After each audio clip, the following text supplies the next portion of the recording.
For the latest top tips, reviews and advice, please subscribe below. Hello and welcome to Attwoolls Outdoors with me, Mike.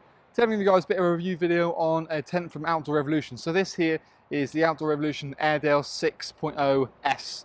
So Outdoor Revolution, you've not really heard of the brand. I've been around for a little while now and basically offer sort of quite a reasonable price point, and certainly you're probably hearing more and more about them because they're certainly upcoming a bit more well known. They do a sort of quite a wide range, but one of their sort of unique points of Outdoor Rev is they offer sort of a lifetime warranty on the beams. They also have a specially designed system where it lets air out on hotter days, but generally they tend to offer a sort of a nice price and a good sort of size tent really. So we'll go through the model. It's also worth being aware that the Airedale is sort of a name and there's different sizes in the range. So you've got like the 5, the 6, but you've also got things like the 6S. So the 6 and the 6S are very similar in terms of size. Just the fact that 6 has got a slightly deeper bedroom and a slightly deeper living area, but also then the 6S has the higher spec as well, so there's more spec inside of that. So this video reviews on the 6S specifically, and you can always check out our website for more information about this. Very quick and easy to put up. I've put this tent up on my own in about 9 minutes, and you can check out our own Attwoolls pitching and packing video of myself doing that, and also packing it away on my own as well, which is quite a very good idea. It uses Outdoor Rev's 180 HDE fabric, so it's a nice strong fabric, 4000mm waterproof rating, so quite waterproof again, and it's got like this really kind of nice honeycomb embossed material to it to sort of make it look quite sharp. Each beam's done individually and has their own sort of oxygen tubes. Really, like I said, the lifetime warranty is only in the lifetime of the person who purchased it initially, so if you were to sell it on, then the warranty is not essentially void. But each beam pretty much has the same kind of length, so you can actually interchange beams quite happily. And Outdoor Rev has a sort of sample, will have spare inner tubes ready to go. Excuse me. Thing is, like I said, it's got kind of like a self-regulated valve. So on the actual stirrup pump that gets applied with it, you don't actually get a pressure gauge. What it does is it's basically designed to be kind of a little bit more idiot-proof, that you basically keep pumping and pumping and pumping until basically the exhaust, if we call it that, for example, lets all the pressure air out. The design purpose of this being really is to make sure that on a hotter day when you get increase in temperature, the excess air doesn't, not too much stress gets put on the beam, it lets the air out. So it's like a self-regulated valve, so you don't have to worry about it. But also it's a little bit of a hindrance, well, not a hindrance, but a little bit of a hint when you get to the right pressure, it puffs air out and go, right, I know I'm done. So you don't have to worry about where the needle is on the gauge. It's something I would say other brands don't really do, mainly because I think they're quite confident, as Outdoor Rev are, in terms of the capabilities. Generally, you don't get that much difference in terms of temperature. So if you get a 10-degree increase in temperature, it works around about 10%. So if you're whacking about 7 psi into these beams, for example, you only go to 7.7. Most tents on the market are pretty much regulated up to around about 10 and beyond, depending on which manufacturer, but it's always worth to double check that anyway. But the concept's quite nice. It's kind of idiot-proof and it sort of takes care of itself without you having to worry about it. Because it is always a question we do get asked is if it heats up, do you have to let air out the beams? Not necessarily, but it does it for you anyway. So you've got essentially a 6 berth, so you've got 6 at the back, a main living area and then the canopy area all enclosed at the front. You've got a one side mesh door on the right hand side here as well to add some airflow through it. And the joys of the extra sort of front enclosed areas, you can actually have the door halfway or fully open or closed as we have it here. And yet again, just works quite nicely that it gives you a sealed area to leave your cooking equipment or whatever you want to do out of sight, out of mind. You've got a really nice mesh vent in the actual cooking, well, sort of the canopy area as well. And you've got a window on the inside so you can actually have that open or closed. You've got a clip located on here as well as a zip. So if you wanted to actually extend it further and have like an open canopy, on the 6S model you do have the option of that, which is quite nice. You've also got things like webbing storm straps at the front and also sort of webbing adjusters at the main kind of more the corners really. So it's quite well designed. We're heading on into the sort of inside the actual tent in just a moment to talk about a few more features that we've got on the outside. One more thing I will just notice is the guy rope point. So it's slightly different design. It's actually stitched onto the beam here to give you a gradual tension throughout the beam. Then you've got a really nice kind of line locking system.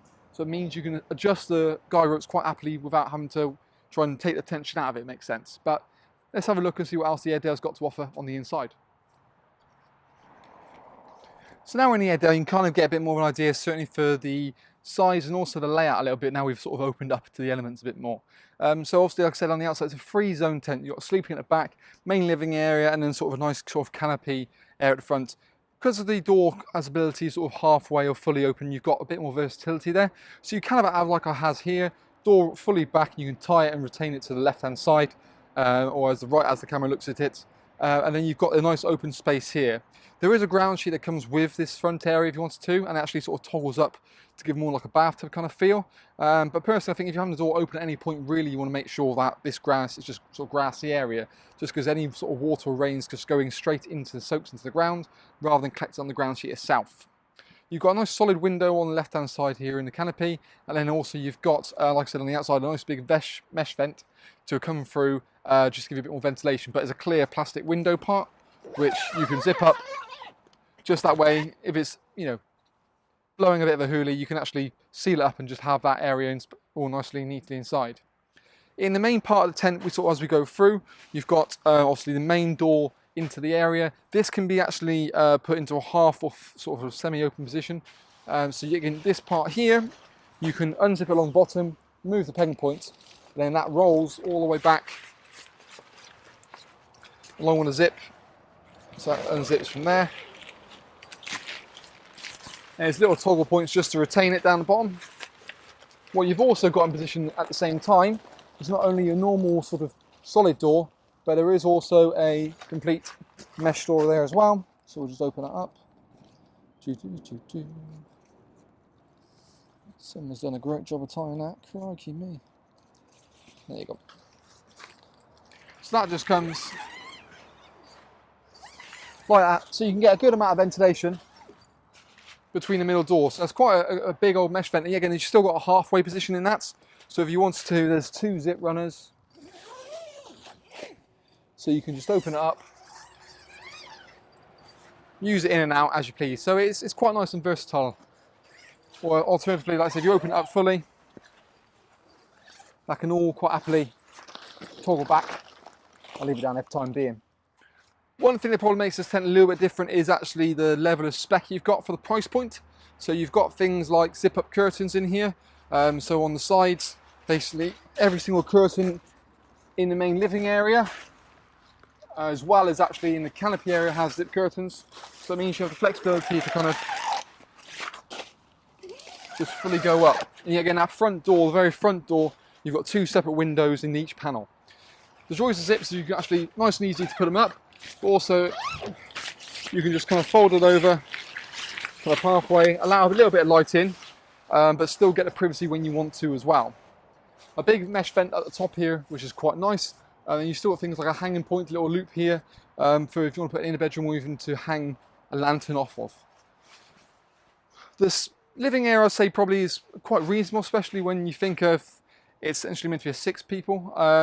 The configuration of back is sort of 2, 2 and 2, so it's actually probably quite a small sleeping area for those people in the back. So you've got a 120, 120 and 120. The difference being with, say, the S model is actually slightly deeper. So you go into about 235, which, you know, means is much better than the 205 centimeters you get in the normal. So that's where the S, you benefit from the internal curtains, the front zip on the front for a canopy. You've got the zip dividers, you've got the deeper bedroom. So really, I think, for my personal opinion, between the Airedale 6 and 6S, the 6S is probably the better one to go for, just because for a bit more extra money, you've got a lot more spec, as well as a slightly thicker fabric as well. One thing, like I said, that also is quite unique with sort of Outdoor Revolution is stuff like their, what they call their loom lighters. So the best way I probably describe this is you've got these Velcro strips located just here. And what that is, it's almost like a kind of lampshade that Velcros on.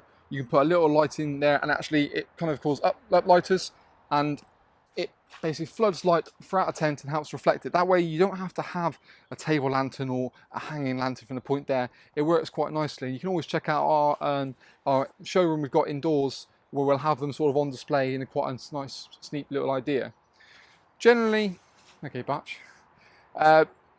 You've got the mesh door on the right hand side like we talked about on the outside. and that's sort of your main key for ventilation. There is low-level ventilation by the side of the window, by the side of the bedrooms, to allow circulation there to kind of keep it a bit more sort of fresher inside of here. But you've also got things like, say, zip dividers, not something too common you find in this kind of level, especially with sort of little storage pockets built into it.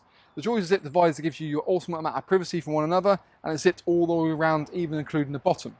Alternatively, you've got a flexibility that you can unroll that back, toggle it, and have it as one big open bedroom, or like a 4 and a 2, 2 and a 4. So you can kind of make of it what you want to, really.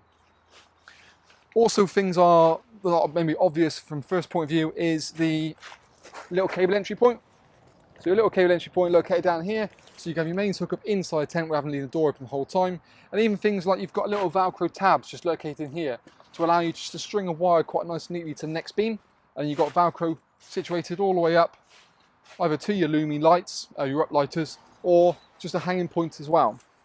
You've got the ability, if you want to add additional bedroom into the main living area. The only thing I would say about that is it is quite sizable and takes up quite a hefty chunk of it. So we're talking, it's going to take up that whole section there. So it works all right when you've got a doorway. It's something I would certainly say you probably put up in just the night time, and then transfer all your stuff, sleeping stuff, into the back section, and make use of that during during the daytime, for example. But overall, I think it's quite a nice model. Certainly one we're looking to have up in our showroom for the 2019-2020 season. And it's certainly something I think that if you want something that's sort of small, compact, maybe for ideally a family of 4, I think a 6 would be a bit of a push just because of sleeping sizes. But with spec, so you don't want to compromise on things like not having zip curtains, and maybe certain budgets under sort of £1,000. I think it works really, really well. So yeah, check out our website for our current price on this particular Airedale 6S. As well as check out our own pitching and packaging video on this particular model. But that's our Attwoolls Outdoors video review on the Outdoor Revolution Airedale 6S.